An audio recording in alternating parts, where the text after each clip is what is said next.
With Michelle Waterson fighting this weekend, I thought it might be a good time to talk about Andy Hug and applying flashy shit in a useful way. I've written a lot about Hug in the past, but today I want to briefly talk about range and kicking. There is a tendency to oversimplify martial arts and talk about kicking range, punching range, and clinching range, when Hug was doing a great job of landing kicks from each.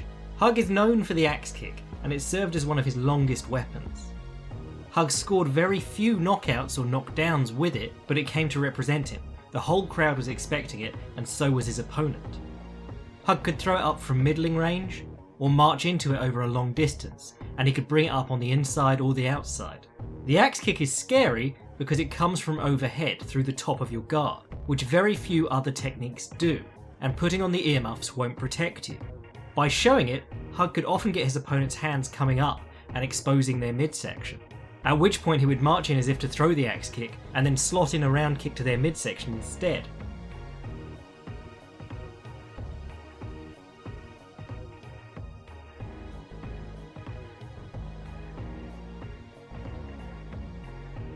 The axe kick wasn't knocking people out, but the threat of it was. Another long-range Hug weapon was the Hug Tornado. As a southpaw, Hug's lead leg matched up with his orthodox opponent's, and he could spin into the wheel kick to the lead leg. This was generally a point scorer and a table setter. Though Hug also looked to time it on opponents as they were on one leg to net either a spectacular sweep or to jar their loaded knee.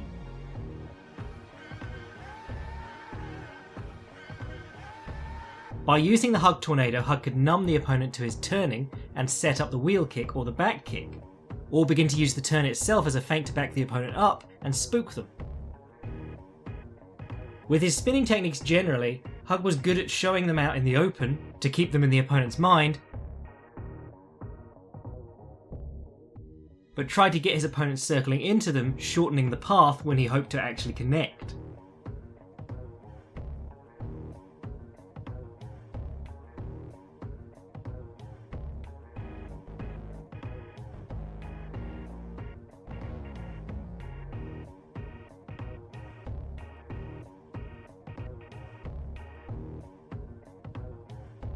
And keeping to his Kyokushin roots, much of Hug's best kicking actually came from the infight. Hug tended to cover up too much when his opponent started throwing in combination, and he learned to mitigate this by ducking into the clinch or pushing the opponent away and kicking the back leg as they stepped back to catch themselves, similar to Peter Ayatz's push and high kick, which Andy knew all too well. Hug routinely targeted the opponent's rear leg, the right leg of orthodox fighters. You have to step deep into range to kick the rear leg, so fewer fighters go for it regularly in the ring and in the gym.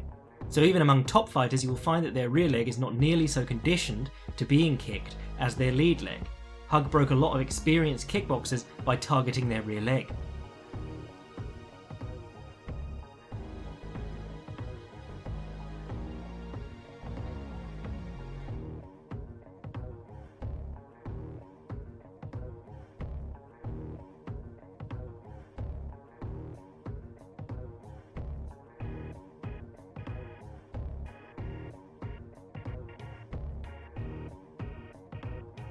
There's a lot more to Andy Hug, and we haven't even touched on how all of this allowed him to punch much better boxers in the face with his terrific left hand.